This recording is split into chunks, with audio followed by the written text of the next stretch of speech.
Good morning, YouTube. This morning we're going to talk about Solana and some of the developments over the last 4 months, and we're going to start with just looking at a screenshot from a video 4 months ago to see what the Solana burn was, Solana fees level, Solana price, and some other things. So we're going to compare that to today and how that's affected the values that I have.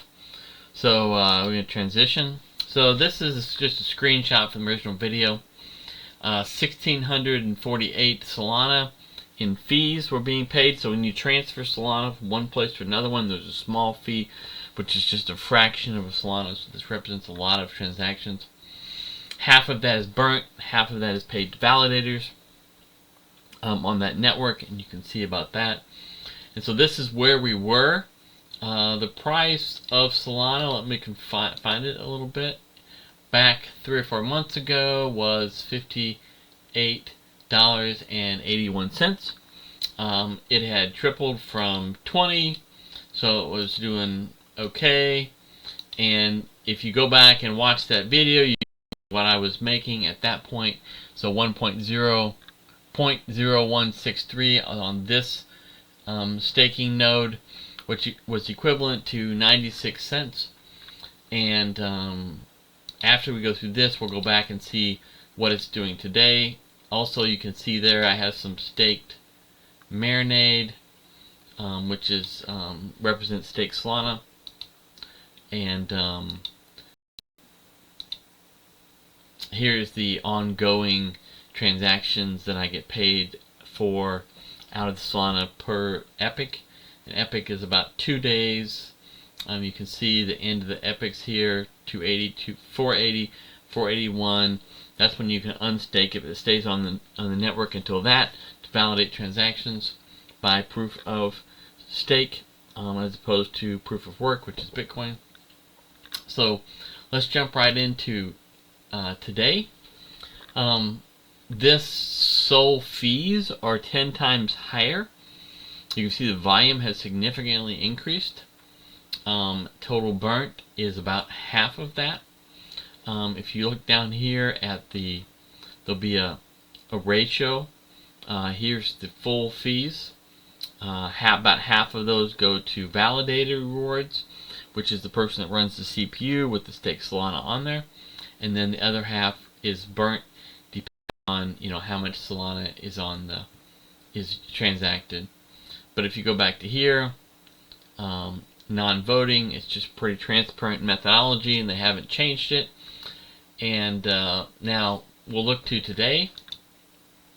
Today the price is 193. Before it was about 58, so we're looking at another 3x change in the price. And so we'll go straight to my account here and look at how this is from a reward standpoint. So Epic 588.017 SOL on this amount of 40 SOL, and that's $3.34 or 7.57% interest, which I went and figured out, and it's about that based on the comparison just between the SOL that you get paid and the SOL that you have staked. Nothing to do with changes in value or anything like that. So if this tripled,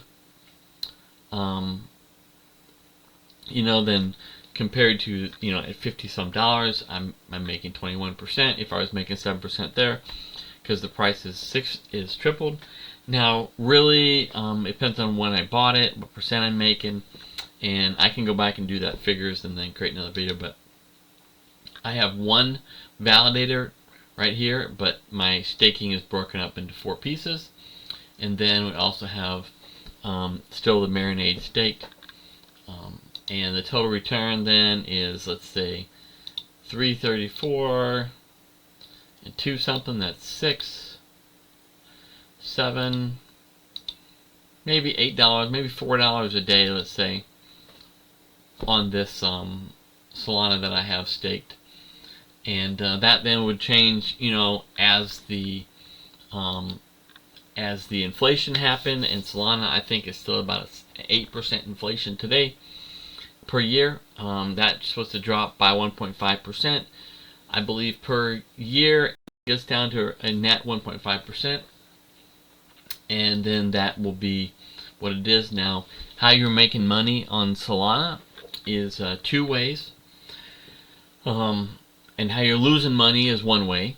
And so the 8%, which is the inflation, represents more Solana being created and hitting the network. And so that's really an 8% loss when you think about it that way. But then you have that burn, this burn right here, and that's really a gain because it's the deflation against that inflation of Solana. And so if you look at the the ratio between those, then you get a better understanding of kind of what your loss is to deflation.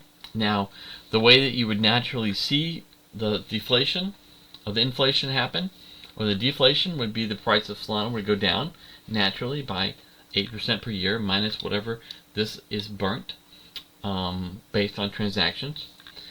And so if you look at the value over at this time on Solana, obviously demand is way up from where it was before, and so this inflation rate has not really hurt it, and in fact it has more demand than it did before. And really this is gaining some attention because you have Bitcoin at, let's say, 60 something, 70,000.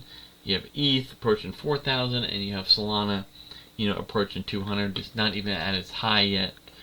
And so it's the third, what I will say, functional crypto. That's not just a USDC or something that's trying to maintain a $1 value. And so that is my Solana. That's what's going on now. Net, you have a 10x burn rate compared to before. You have 3 times the value. Will it stay at a peak? Well, by the definition of peak, things don't stay at peak. They can go higher, they can go lower.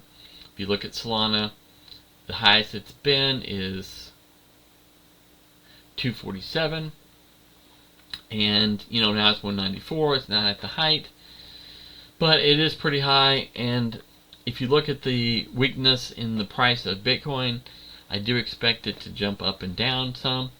I do not expect it to ever come down to this $20 number. I think there will be more of a stabilizing number in the 50 to 100 range, and so it'll drop down to that. I don't know what I'll do. One thing you want to do with investing is you want to have your method to make decisions continue to make sense over time. That's why gambling is not a great way to keep money, because it's not a long-term methodology of how to make that decision. And so that's why dollar cost averaging into things is a decision process where you're not selling. There's other decision ways you can make decisions. Now, one of the things I shifted with my crypto was when the market risk came out of Celsius went under, then BlockFi went under, some of those exchanges went under. People lost a lot of money on those things. I took and pulled my crypto off of those exchanges. This Solana is staked through SolFlare, but is still on my Ledger Nano, so I have the keys. I still control the keys on that Solana, and so that I don't have the exchange risk. If you have an exchange risk and you see half the exchanges went out of business, you have like a 50% chance to lose all your money, and you're not getting paid 50% on your money, and so that doesn't make any sense. And so you have to look at inflation, deflation, expected burns and things. I think a lot of people are in crypto right now because they're just trying to make a little money on the side to get free from their job or work or anything like that, and I'm not sure if it's a good mechanism to do that. I think rentals or an online selling business, things like that you can start, you can consistently make money on and build up. What I would recommend if you're looking to be free is to take your job income and really squeeze your expenses some, and then get a second source of income and take those two incomes and invest those in things that consistently pay you. maybe just a couple points on top of inflation, maybe 6% right now. But they pay out 6%, or they gain in value by 6% consistently. And so you've got your fast money that you're working for, and then you've got your place that you put it that grows over time. Over time, this will start paying back in, and you can start using that for investment money and to gain your own freedom. Hope this is valuable for you. Have a great day, and I'll talk to you later.